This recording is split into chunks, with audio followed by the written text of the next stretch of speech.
Saya akan menceritakan tentang pengenalan mengenai sekularisme. Sekular berasal dari perkataan seculum yang bermaksud age iaitu zaman atau generation yang bermaksud generasi. Kemudian ia diasosiasikan dengan hal ehwal keduniaan atau perkara-perkara dunia iaitu lawan kepada akhirat. Ianya telah disebut oleh Abdul Ghaffar Don pada tahun 2012. Sekularisme dalam bahasa Arab menggunakan istilah ilmani iaitu sekular dan ilmaniah iaitu sekularisme.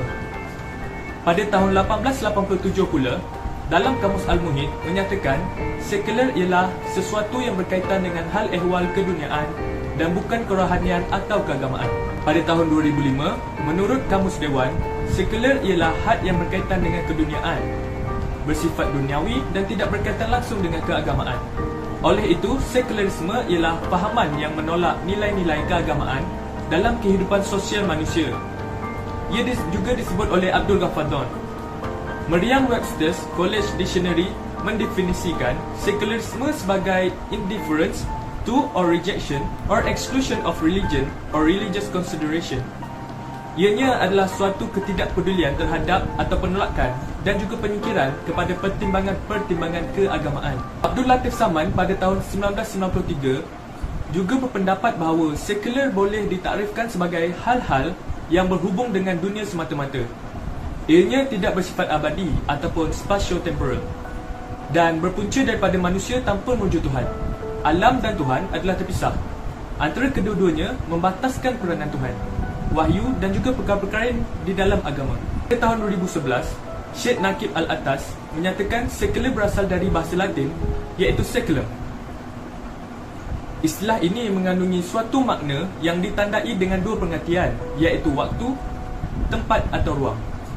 Sekular dalam pengertian waktu merujuk sekarang ataupun masa kini, sedangkan dalam pengertian ruang pula, sekular merujuk dunia ataupun duniawi. Maka, seculum bermakna zaman ini yang merujuk peristiwa di dunia ini dan peristiwa-peristiwa pada masa kini.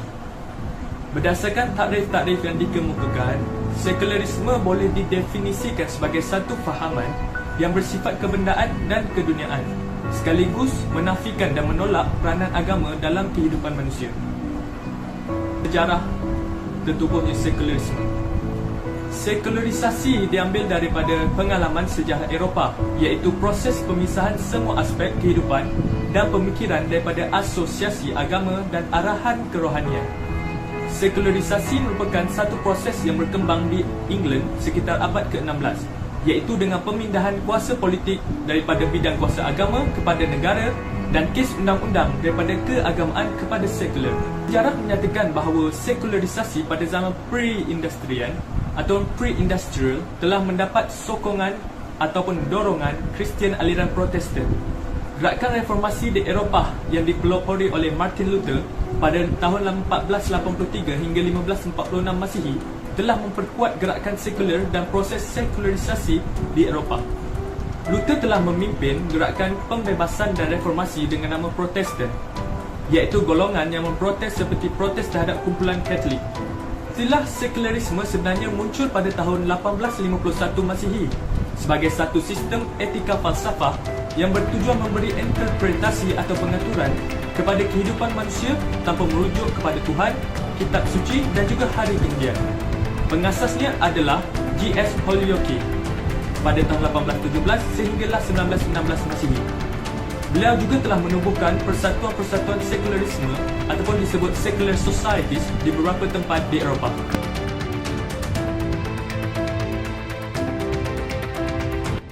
Antara faktor sekularisme adalah kekejaman gereja.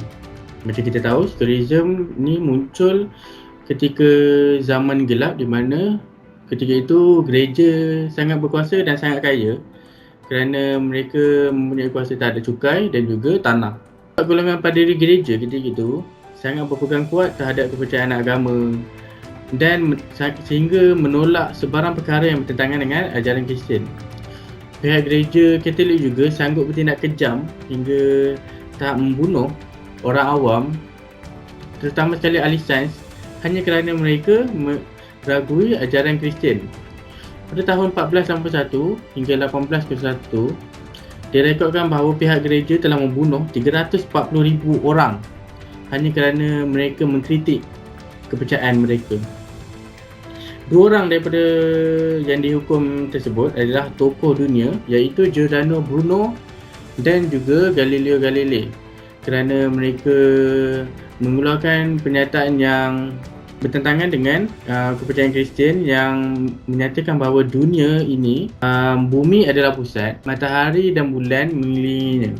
Tapi Giordano Bruno yang dihukum bakar hingga mati menyatakan bahawa dunia ni terlampau besar hingga tiada pusat kat dunia ni. Di mana kalau kita belajar sains, dia betul. Galileo Galilei pula dihukum, ditahan di rumah kerana dia mempunyai reputasi yang sangat tinggi terhadap gereja. Tapi dalam masa sama, gereja takut Galileo Galilei ni dia memberi dakwah mereka dakwah dia dekat orang ramai, dan orang ramai start meragui kepercayaan mereka. Galileo Galilei ni menyatakan bahawa matahari ni adalah pusat, bumi dan bulan mengelilinginya. Hanya kerana kenyataan mereka tersebut, mereka dihukum dengan sangat kejam. Seterusnya, sifat nature agama Kristian yang bersifat rohani semata-mata, menafikan soal fizik dan kebendaan. Hal ini yang menyebabkan mendorongnya kepada sekularisme. Jadi kita tahu fitrah manusia adalah berhibur, berseronok dan menikmati kesenangan dunia. Namun, ajaran Kristian ketika itu hanya berfokus terhadap rohani. Ini menyebabkan manusia memberontak dan membebaskan diri dari agama dengan alasan agama mengungkung mereka menikmati dunia. Hal ini berlaku kepada masyarakat Kristian Eropah yang menolak ajaran Kristian yang bersifat kerohanian. Antara faktor perkembangannya ialah penyelewengan ajaran Kristian. John Follen dalam bukunya Christianity Not Mysterious telah menyerang gereja yang dianggap sesat. Menurut beliau, agama Kristian sudah tidak asli lagi sejak abad yang kedua. Agama ini telah dicemari dengan unsur-unsur penyembahan patung. Di sini munculnya sistem kepaderian. Para padri menganggap bahawa diri mereka ialah perantara bagi manusia dan Tuhan. Teori-teori palsu dan karut ini dicipta atas nama wahyu Tuhan oleh pihak gereja yang telah mencetuskan ketegangan dan penentangan terhadap gereja. Faktor seterusnya ialah kemajuan sains.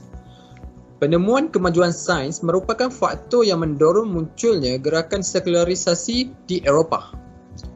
Marquis de Condorcet, seorang ahli matematik Prancis, di dalam Sketch for a Historical Picture of Human Mind merumuskan tentang keupayaan sains yang menyumbang kepada peningkatan tahap tamadun sesebuah masyarakat yang dicapai. Antara keupayaan tersebut adalah melalui kemajuan teknologi dan membetulkan kembali rasional manusia yang selama ini dipengaruhi oleh kepercayaan karut. Dengan itu, agama ini dianggap pembatas dan penghalang kepada kemajuan yang perlu dibataskan peranannya dalam kehidupan.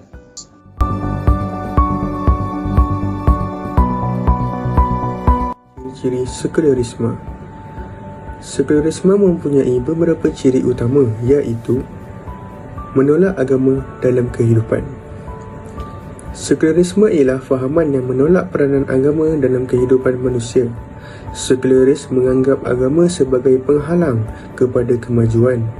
Dalam falsafah moral barat, misalnya, menganggap agama dan moral perlu dilanggari sekiranya boleh menghalang tujuan manusia untuk berhibur dan mencapai keseronokan. Seterusnya, yang kedua, bersifat dualisme. Sekularisme memisahkan agama daripada kehidupan manusia. Bagi golongan sekular, soal-soal kehidupan atau hal ehwal keduniaan tidak ada kaitan dengan akhirat atau agama. Misalnya, ilmu sains tidak ada kaitan dengan agama.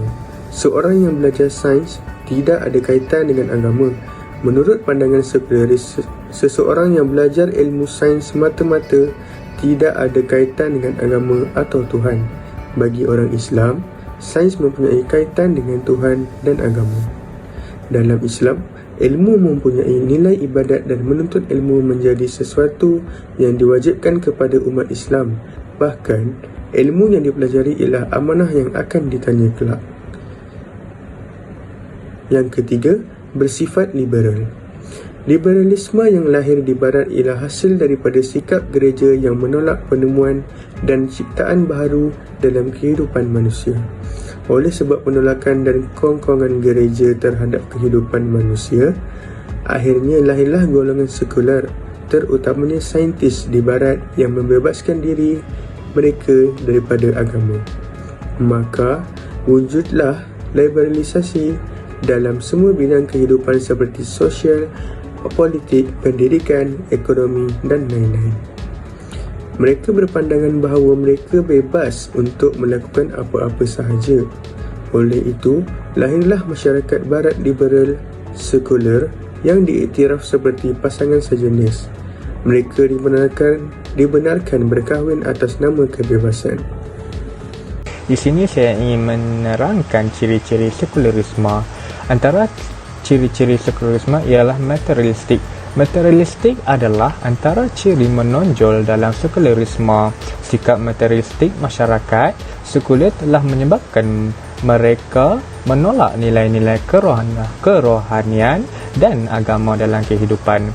Masyarakat sekular menafikan peranan agama dalam program pembangunan dan juga kemajuan. Mereka menganggap agama ialah penghalang kepada kemajuan individu, masyarakat dan negara. Nilai dan sifat sekularistik dapat dilihat dalam sistem ekonomi dan juga perniagaan.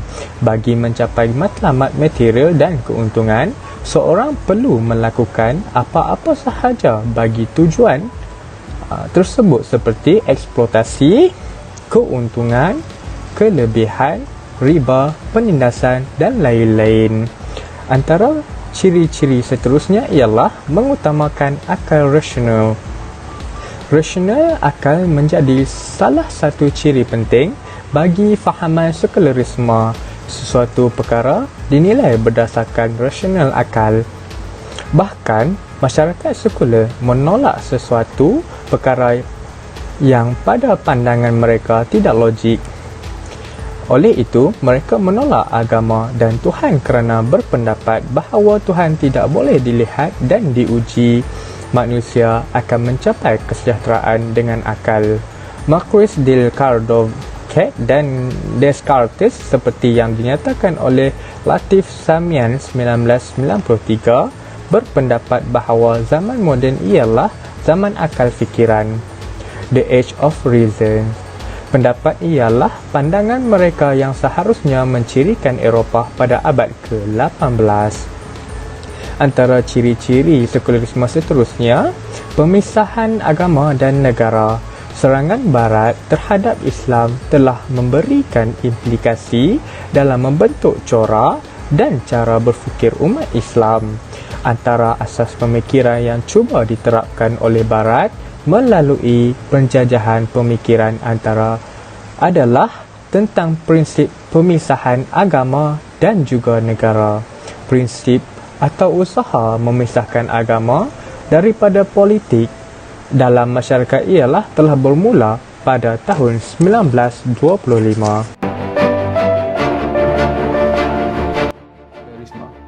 Antara kesan sekularisme adalah fahaman yang memisahkan pemerintahan dengan agama atau politik dengan agama. Fahaman ini menjadi pengaruh besar ke atas negara-negara Islam kini. Pemerintah negara-negara Islam yang mengamalkan sekularisme tidak menolak Islam secara menyeluruh, tetapi mengambil dan meninggalkan Islam dalam aspek-aspek tertentu, sedangkan Islam menekankan agar dijadikan sebagai cara hidup yang menyeluruh seperti firman Allah yang bermaksud, "Sesudah itu, maka patutkah kamu hanya percaya kepada sebahagian dari isi kitab Taurat dan mengingkari akan sebahagian yang lain? Maka tiadalah balasan bagi orang yang berbuat demikian itu dari antara kamu, selain dari kehinaan ketika hidup di dunia, dan pada hari kiamat akan ditolak mereka ke dalam azab siksa yang amat berat. Dan ingatlah, Allah tidak sekali-kali lalai akan apa yang kamu lakukan." Surah Al-Baqarah ayat ke-85. Sekularisme juga memberi kesan ke atas pemikiran, kefahaman, ideologi dan pegangan falsafah manusia. Contohnya, pemikiran Darwinisme dan Marxisme yang berasaskan pemisahan diri dari idea metafisik dan spiritual, khususnya agama. Akibat ideologi ini, penciptaan manusia, alam semesta dan kehidupan berdasarkan logik, sains dan menolak sumber wahyu. Teori Darwin mempercayai bahawa manusia berasal daripada beruk. Kepercayaan tersebut membuktikan bahawa mereka menolak kepercayaan bersumberkan agama yang menyatakan bahawa umat manusia berasal daripada keturunan Adam dan Hawa.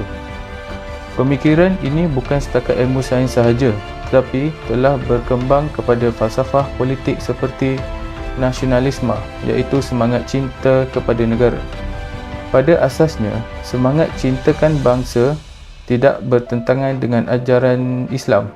Namun, semangat nasionalisme yang membawa kepada kezaliman dan menindas golongan lain merupakan sesuatu yang bertentangan dengan amalan Islam.